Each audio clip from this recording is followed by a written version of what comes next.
Paz do Senhor Jesus, meu irmão, minha irmã, você que é inscrito nesse canal, que Deus abençoe a sua vida abundantemente. Aqui quem fala é o evangelista Miguel de Souza. Estamos retomando aí, passei por um problema de uma cirurgia, né? Mas tudo correu bem, graças a Deus. Por isso eu fiquei algum tempo sem gravar mensagem. Mas vamos retomar agora nossas mensagens, né? Eu louvo a Deus pela sua vida. Quer dizer, para você que mesmo não sabendo onde você está, não sabendo o seu nome, a maioria de vocês. Mas eu tenho um período de oração na igreja, agora eu estou orando na minha casa, né? Mas estou sempre colocando você na presença de Deus. Eu tenho uma palavra que eu sempre uso, né? Chama-se radar da oração. Então, aquelas pessoas que fazem parte do meu radar de oração, estamos sempre clamando. Nós estamos aprendendo sobre as 13 principais lições, doutrina básica do cristianismo. A primeira lição é conhecendo a salvação. Na segunda lição, conhecendo a Bíblia. E agora, na continuidade, nós vamos aprender sobre conhecendo Deus. Você sabe verdadeiramente quem é Deus? Você conhece a Deus? Como é que você conhece uma pessoa? É no dia a dia, na convivência, no relacionamento, na intimidade, nas conversas. Assim que você conhece uma pessoa, né? Uma certa feita, um jovem namorou durante 7 anos, namorou, noivou e casou. E na noite de núpcia, né? Eles foram ali, estão no quarto, de repente o noivo inventa de apagar as luzes, né, do quarto. E aquela jovem entrou no desespero, mais um griteiro assim, o rapaz ficou até assustado, resolveu acender a luz, ela estava no cantinho, né, toda quietinha ali, chega, estava suando frio. E ele perguntou qual era o problema dela. Ela disse que o problema dela é com o escuro. Ela não conseguia dormir no escuro. Você vê que 7 anos de relacionamento, mas ele não conhecia ela na realidade, ele foi se conhecer a partir daquele dia em diante, ele foi saber quem era ela. Assim é nós de Deus. Você não pode conhecer Deus se não se relacionar com Ele por meio da oração, da leitura da Bíblia, que é a principal fonte do conhecimento a Deus. Se você quer conhecer realmente, saber realmente quem é Deus, a principal fonte segura é a sua palavra, a inerente palavra de Deus, tá? Então eu estou aqui com a minha revista, né, dessas 3 lições, e no comentário do nosso irmão Israel Dutra, né? E o texto diz assim: conhecendo Deus. A lição, o texto bíblico diz assim: o texto olha assim: chegai-vos a Deus e ele se chegará a vós. Na medida que você se aproxima de Deus, Deus vai se aproximar mais de você. Não se esqueça que você deve se chegar a Deus. Deus ele sempre procurou ter esta comunhão com Adão, né? Desde o Éden. Na viração do dia, Deus vinha conversar com Adão. Você observa que mesmo Deus sabendo que Adão havia pecado, havia comido do fruto proibido, mas Deus foi ao encontro dele e disse: Adão, Adão, onde estás? E Deus quer se relacionar com nós, nos conhecer melhor, e quer que nós, acima de tudo, conheçamos Ele melhor. O profeta Oséias diz: sigamos e prossigamos em conhecer o Senhor. E nós conhecemos o Senhor a cada dia. Então, uma das formas que você conhece uma pessoa, em primeiro lugar, quando você chega com alguém que você nunca viu, você quer saber o nome da pessoa, você se identifica e quer saber o nome dessa pessoa. Então, uma das formas também entre nós e Deus, primeiro nós temos que conhecer Deus. É muito interessante, na ótica, na visão humana, você primeiro tem que conhecer uma pessoa para depois confiar nele, acreditar no que ele diz. Quando se trata entre o nosso relacionamento, entre nós e Deus, é diferente. Primeiro você crê em Deus para depois conhecê-lo, né? Então primeiro você crê e depois você então passa a conhecer a Deus. E como eu já falei no início aqui, o caminho mais exato para se conhecer a Deus é através da sua palavra. As duas maiores revelações de Deus, é claro que tem outras revelações também, mas as duas maiores revelações de Deus, primeiro é a palavra viva, que é o próprio Cristo, o verbo que se fez carne e habitou entre nós. A segunda maior revelação é através da sua palavra, tá? Agora vamos aqui na introdução, nós temos aqui, conforme está escrito em Efésios 2:12, no tempo em que você não era crente, vivia sem Deus no mundo. Por isso, Todo novo crente deve imediatamente, após aceitar Cristo como Salvador de sua vida, começar a conhecer o seu Senhor. Nós vamos entrar aqui mais adiante porque a lição ela é programada para 50 minutos. Eu tenho apenas aqui 15 minutos para fazer uma síntese desta lição. Então vamos logo direto aos pontos mais importantes, né? Diz assim: Deus deseja que você agora entregue a Ele todas as áreas de sua vida. Confie plenamente nele. Tem pessoas que aceitam Jesus apenas como Salvador da sua alma, Salvador da sua vida. Não, mas nós temos que aceitar Ele como Salvador e Senhor da nossa vida. Senhor, porque Ele nos domina.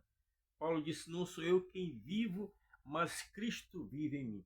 Quando você realmente tem o Senhor Jesus como o Senhor da sua vida e tem o Senhor Jesus como o único e suficiente Salvador da sua vida, aí tem que haver esses dois pontos. Você tem Jesus como o Senhor, ou seja, Ele domina. Não é mais você quem vive, mas é Cristo quem vive em você. Todas aquelas práticas que você tinha antes de entregar a sua vida a Cristo, agora quando você entrega a sua vida a Cristo, muda de figura. Então vamos aqui. Vamos ver então. O mais importante quando se trata de conhecer a Deus é que Ele deseja revelar-se aos crentes. Por isso é preciso que você faça a sua parte. Ao aprender quem é o Senhor, a lição se propõe a ajudar neste aprendizagem que você deve durar para toda a sua vida. Então, em primeiro lugar, nós vamos ver aqui, conhecendo Deus através de suas qualidades, né? Vamos ver aqui dentro das qualidades de Deus, nós vamos aqui observar pelo nome de Deus. Nós temos o nome que é Deus, né? Primeiro nome Deus, que está acima de tudo, de todo e de todos, fala de um Deus como Criador deste universo, de todos nós, tudo que existe, né? O Salmo 20 diz que do Senhor é o céu, a terra, a plenitude, o mundo e os que nele habitam. Todos fazem parte desse projeto de Deus. E você vê então os nomes mais comuns de Deus é Deus, né? Nós temos um outro nome também bem comum, que é Senhor. Que você pegar uma Bíblia, a tradução Novo Mundo, por exemplo, o Salmo 23, na nossa corrigida, que é uma das que mais lemos na Assembleia de Deus, a corrigida no Salmo 23 diz que o Senhor é meu pastor. Se você pegar uma tradução Novo Mundo, diz que Jeová é o meu pastor. Então, essa conotação de Senhor e Jeová e Senhor é uma coisa só. Então, você observa aqui que os nomes Senhor, a gente vê também Deus Altíssimo, onipotente. Nós temos também aquela palavra quando a pessoa do Gabriel apareceu a Maria, né, ele vem falando de Jesus, ele fala de Emanuel, quer dizer, Deus conosco. Se tratava da pessoa de Jesus Cristo. Quando se trata do nome de Deus, uma coisa importante. O nome de Deus deve ser invocado na adoração. Nós temos aqui em Gênesis capítulo 12, versículo 8, quando Abraão, a Bíblia diz que após ele ter esse primeiro contato com Deus, a pessoa de Abraão, o Senhor disse: sai da tua terra, da tua parentela e vai para a terra que eu te mostrarei. Você vê que quando Abraão sai daí em direção a Betel, a primeira coisa que ele fez foi um altar para adorar a Deus. Então Deus deve ser invocado na nossa adoração. Tem pessoas que invocam as entidades, mas o verdadeiro cristão, ele invoca a Deus. Na própria oração do Pai Nosso, Jesus disse: Pai Nosso que está no céu, ou seja, invocando Deus Todo-Poderoso. Então é muito importante você saber disso, que o nome de Deus deve ser invocado na adoração. Em segundo lugar, o seu nome deve ser temido. Nós temos que temer o nome do Senhor. Nós olhamos lá para o livro de Deuteronômio, capítulo 28, 58, quando Deus orienta Moisés para que passe essas informações ao povo, para que o povo temesse o nome do Senhor. O nome de Deus deve ser temido. Em terceiro lugar, o seu nome deve ser louvado. Quando lá no livro de 1 Samuel, capítulo 2, versículo 2 Samuel 22, versículo 50, é um salmo composto por Davi ali, ele fala sobre a importância de Deus ser louvado. O seu nome deve ser glorificado, né? A quinta coisa assim, o seu nome não pode ser tomado em vão. Tem pessoas que tomam o nome do Senhor Deus em vão. E a Bíblia diz lá no livro de Êxodo, capítulo 20, que o Senhor não terá por inocente o que tomar o seu nome em vão. É muito importante isso aqui. O nome de Deus não pode ser profanado ou blasfemado. A gente vê muitas vezes o nome de Deus sendo, digamos assim, profanado. Você coloca, digamos, a pessoa coloca um boteco, né? E nesse boteco ele envolve o nome de Deus ali no nome do seu estabelecimento. Então isso é profanar o nome de Deus. Tem que ter cuidado com o nome de Deus. O seu nome deve ser santificado e bendito, né? Jesus, ali na oração do Pai Nosso, ele mostrou a importância, né? Pai Nosso que está no céu, santificado seja o teu nome. Então, o nome de Deus deve ser bendito e santificado. O seu nome defende o crente, né? Por amor do seu nome, ele não nos abandona, o seu povo. Se você ler 1 Samuel capítulo 12, versículo 22, você vai ver essa referência. Então nós vimos aqui os nomes. Em primeiro lugar, aqui nós estamos vendo, conhecendo Deus através de suas qualidades. Isso que eu acabei de falar. E na Bíblia, os nomes mais comuns de Deus. Repetindo mais aí para você, Deus, Senhor ou Jeová. Quando se refere a Senhor ou Jeová, é Deus relacionando com a pessoa para ajudá-los e salvá-los.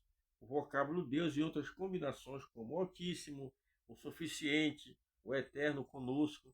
Só estou recapitulando para você aqui. O Senhor no sentido de governador, dominador, tá? A gente olha aqui nesse primeiro aspecto, conhecendo Deus através das suas qualidades. O segundo ponto, como é que nós vamos conhecer Deus? Através dos seus aspectos, do seu caráter, tá? Então, nós vemos os seus aspectos e caráter em primeiro lugar, o primeiro deles é soberania, significa que Deus é chefe e maioral e supremo. Então Deus, ele é soberano. Às vezes a gente vai no velório e as pessoas estão ali muitas vezes falando até contra Deus, né? E a gente fica estarrecido, porque se Deus quer levar o teu filho, ele não vai chegar com você e pedir para você, se você libera ele, porque ele é soberano, ele é dono da nossa vida. Ele não vai chegar com a esposa e dizer, olha, eu preciso recolher o teu marido. Não, ele é soberano. Ele é o dono da nossa vida. E ele faz o que lhe apraz. Muitas vezes nós, como seres humanos, não conseguimos concordar com essa ideia, mas é Deus. Nós fomos criados por ele, somos dele, estamos aqui nesta terra até enquanto ele permitir que a gente vivamos aqui. Então, nós vimos aqui, em primeiro lugar, soberano. Em segundo aspecto de Deus, é a eternidade. Nunca houve tempo em que Deus não existisse, né? Quando lemos lá no livro de Apocalipse, a gente observa primeiro e último, né? Alfa e o ômega, a primeira e a última letra do alfabeto grego, tá? Então nós vemos aqui outro atributo de Deus também, a onisciência, o terceiro aspecto divino. Deus possui todo o conhecimento que existe, tanto do passado como do presente como do futuro.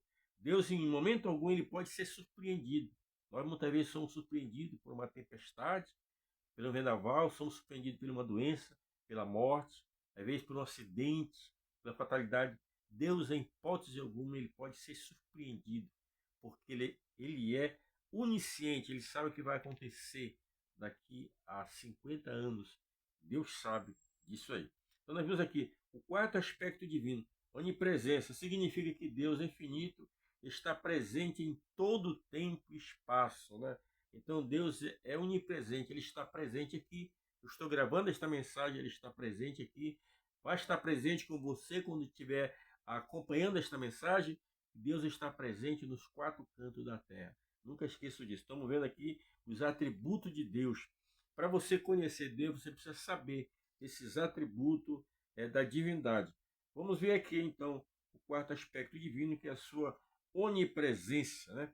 Deus está presente em todos os lugares. O outro aspecto divino, ele é imutável. Deus não muda.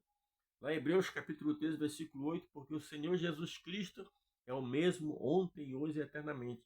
Então Deus, ele é imutável, ele não muda. A postura de Deus há 4.000 anos atrás, há 10.000 anos atrás, é a mesma postura de hoje. Ele não muda.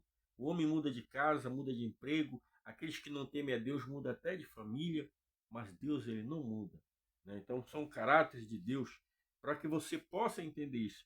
Não esquecer que Deus é soberano, Deus é eterno, é onisciente, onipresente, onipotente, porque ele tem todo o poder. Jesus disse: é-me dado todo o poder nos céus e na terra. Estamos vendo aí os atributos de Deus. Existem também os aspectos vistos no relacionamento de Deus com o homem, ou seja, algo que Deus permite que eu e você possamos usufruir disso. Né? O primeiro dele é retidão. Diz aqui, é impossível que Deus faça algo errado por causa da retidão. E ele exige perfeição em todos os que desejam estar na sua presença. Então Deus é um ser reto. Ele nunca cometeu erro e nunca cometerá erro, porque Deus é um ser reto. E ele exige de mim também que viva uma vida de retidão diante dele. Temos aqui também um outro que é muito importante, né, sobre a pessoa de Deus. O segundo aspecto, a justiça. Deus é um ser justo. Eu sou um servo de Deus. Temo a Deus, você é uma serva de Deus.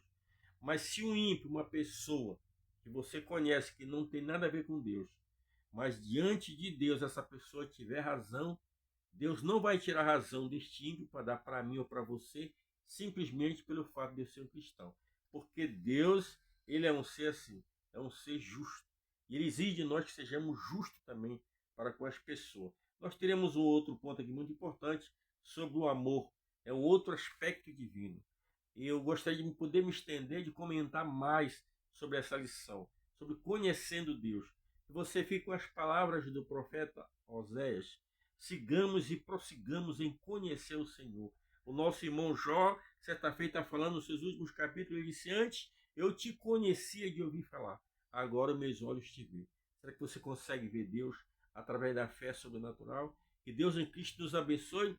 Continue orando por mim. Agora vamos retomar nossas gravações. Já estudamos, em primeiro lugar, sobre conhecendo a salvação, conhecendo a Bíblia e agora sobre conhecendo Deus. A partir dos próximos dias eu vou gravar uma sequência de mensagem aí. E eu espero que você assista essa mensagem, dê o seu like e compartilhe. Continue orando por mim e orando por você. Que Deus e Cristo nos abençoe hoje e sempre. Amém.